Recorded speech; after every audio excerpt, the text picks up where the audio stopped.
Do you ever wonder why I have this plant in my music room? Well, it wasn't always here. Do you remember back in March and April? No, it seems like a long time ago. But we were all trying to deal with quarantine, trying to understand what this new world was. We still wonder, right? And after teaching day upon day in this room, standing in the same place, doing online, and I didn't understand how to make it happen and how to do it well for my students, getting frustrated. I one day said to Randy, I've got to get something green in this room, something growing. So I brought this in, and it wasn't more than a day that I began to feel better physically, mentally, because it was growing and breathing. And we have to always remember that even in our music, we have this growing that occurs and keeps us alive. And I bet for you during that first quarantine, that music kept you alive. And I hope as you work on the materials that we're working on in class piano, that you can, again, feel that excitement of the music and enjoy the music. It's not just about practicing, but it's enjoying the music. Piano's a great instrument. Have fun with it. I'm going to combine the videos today for what you're working on for this week as well as next week so that you can start thinking ahead and moving toward that goal. So you have the E-flat harmonic minor scales. That's a little bit unusual and tricky. What you want to be aware of is that final bit of it.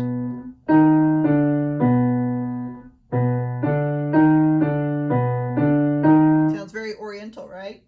So practice just that part where you have the C flat, D natural, E flat, C.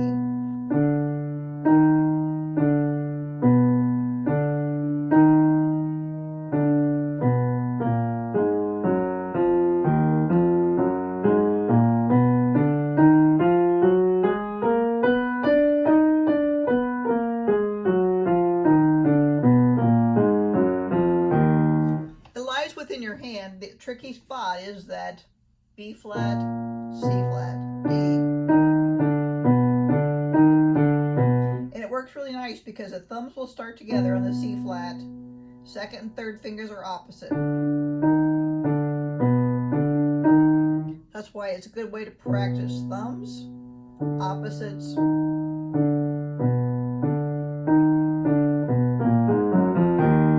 So that's your E-flat harmonic minor scale. You also have the arpeggio, and this is kind of unusual because you have a thumb on a black note.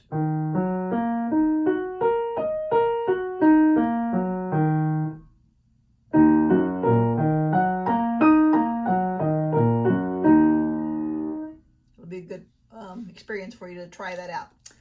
You have 166 for your harmonization, My Home's in Montana. This one will be a cinch for you because it has the 5 of 4.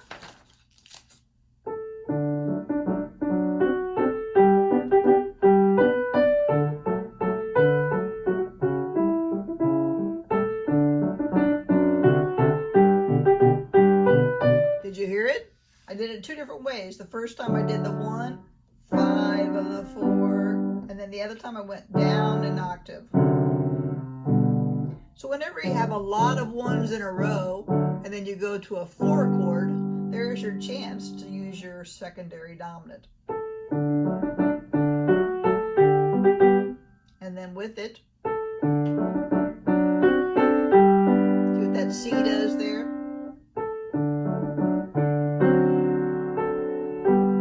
Just adds a little bit of flair. So that one's going to be fairly easy for you. You also have page 180, the waltz.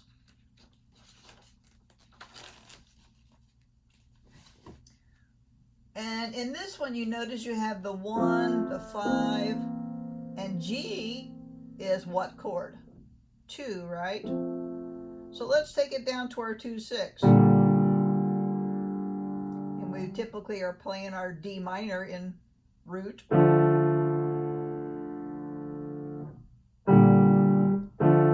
And then B flat, F, C, C, F, D, F, C, F. So no second secondary dominants, but a little bit changing there of chords than what you might be used to. So I would practice just the chords.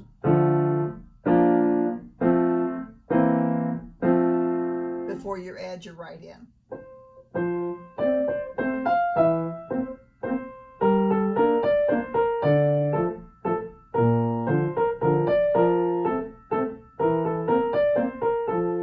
I'll do that same one again and kind of go down to the G minor here this time.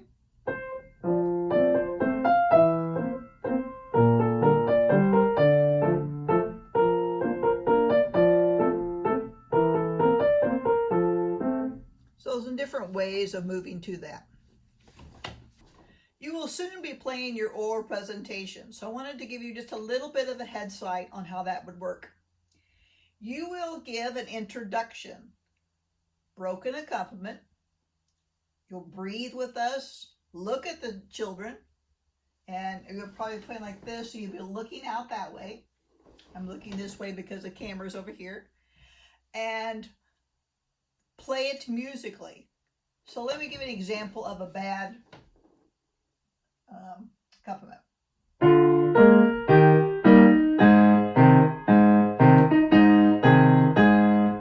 So you notice I wasn't sure that I was ready to begin singing. The accompaniment was very heavy, sounded like the wolf singing or something. We don't want that. We want it to seem light and joyful. The other thing is the introduction, we weren't sure. Now, when are we going to come in here? So we want to have a sense of, oh, there's the end of the introduction, we come in. So here's a good example.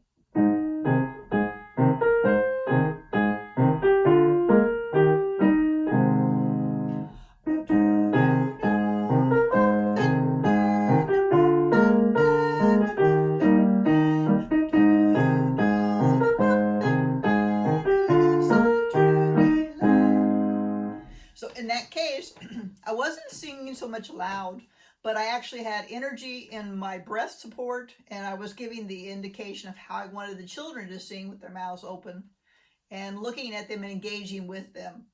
Because if you don't engage with them, Johnny's going to pull Jimmy's hair and problems like that. So let's keep your eyes ready for them, ready for your kids. So you will play at the introduction, breathe with us, and sing with us as we do this piece. So that is one element of your instruction that you will do with the oral presentation. Then you're going to shift gears and you're going to teach the class how to play that piece. So the first part was imagine we're with elementary students. And the second part, you're going to morph into having a group of, let's say, ninth graders. And they have basic skills, they know how to play, and you're going to give them some practice techniques on how to play this piece. So you have two aspects of your oral presentation. You should have by now the piece that you're going to do for that oral presentation. Let me know if you have questions.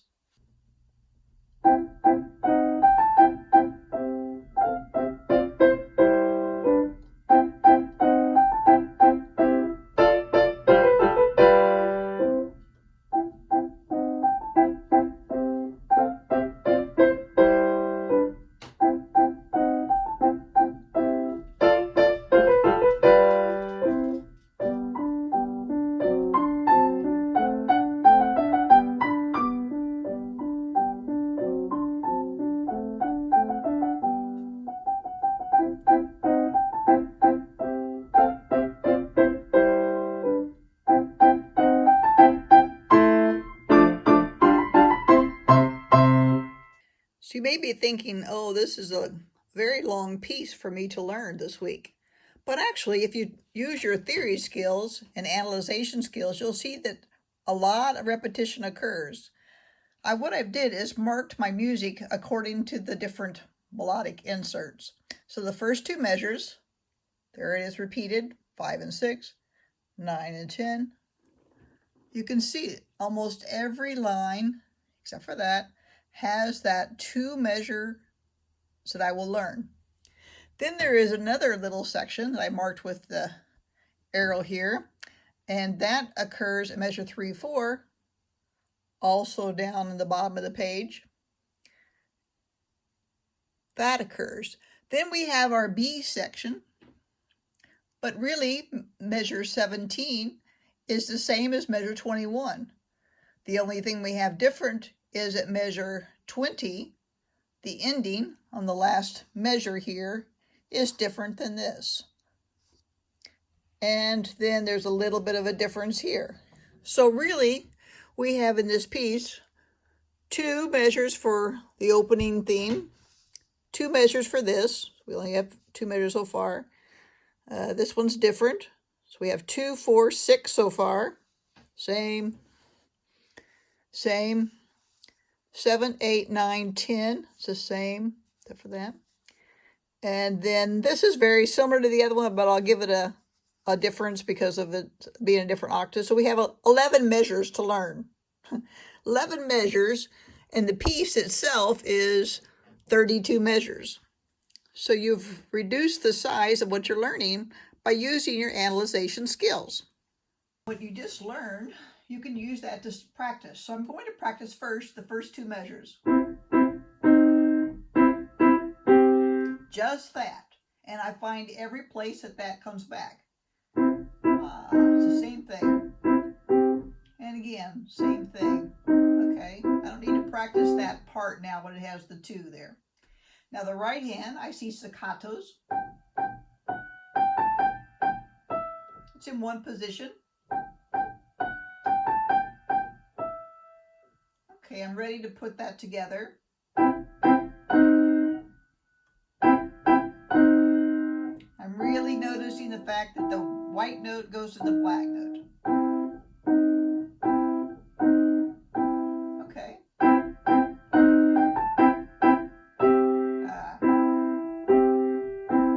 See how my third and thumbs are moving contrary motion?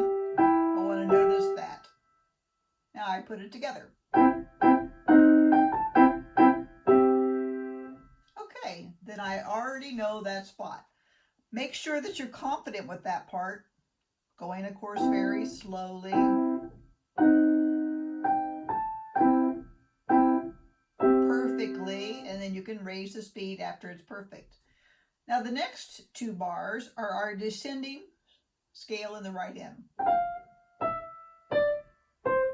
2-note slur up.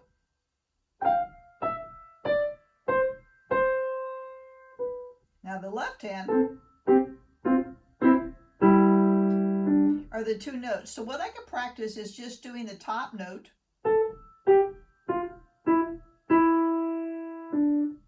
Notice the hand has to shift here to thumb. Now I can practice just the bottom.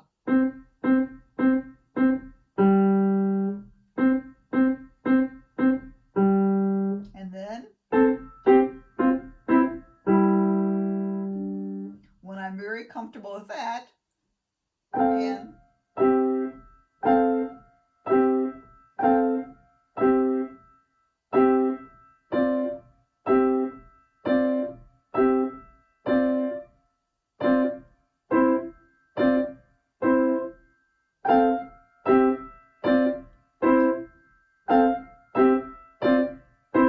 notice I'm not playing the last measure because there's where the shift occurs. I want to practice just that shift now. So I can remember this 3 goes to a 1. 3 to a 1.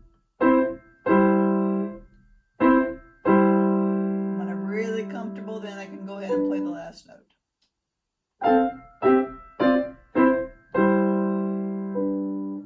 Then I go through and look. Oh, that comes in again at 11, 12.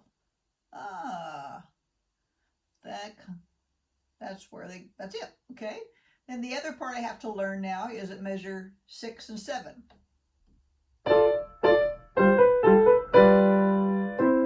And that comes back a little bit similar at the very end. So my right hand, if it knows what it's doing, it's going to apply. But the left hand's different. Versus.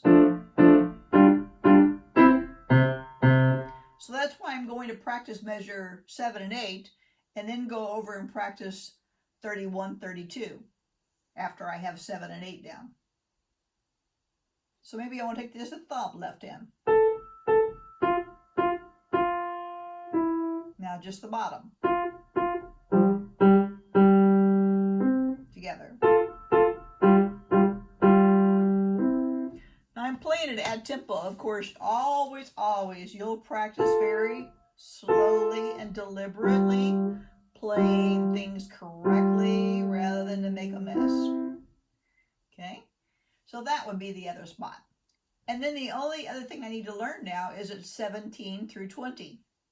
Do you notice your left hand is basically chords? Because we have...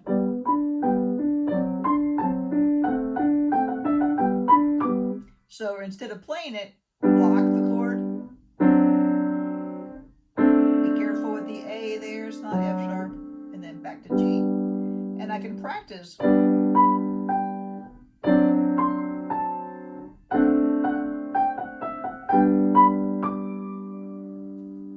So that feels pretty comfortable. I could also take the right hand and put that as a block. Instead of that, play. Instead of play. So.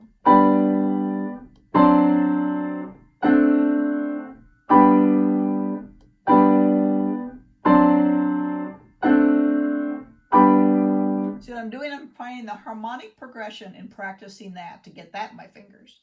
And then one hand can play it while the other holds the progression. Or maybe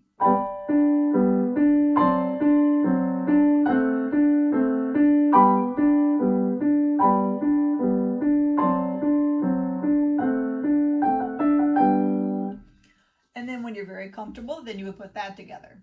So maybe day one would be learning to measure 1, 2, all the different places. Perhaps day 2 is learning 3 and 4 in all the different places. Then put 1 with the second one. Then maybe the third day is learning 7 through 8 and 15 through 16. Then putting that all together. Fourth day could be learning 17 through 20. Noticing similarity 21 to 25. Putting it together. See, what I'm doing is I'm really trying to find the places I have in my music that's similar to other places and corresponding those in my practicing. And I get a lot more done that way. So have fun practicing this week. Work hard, work smart.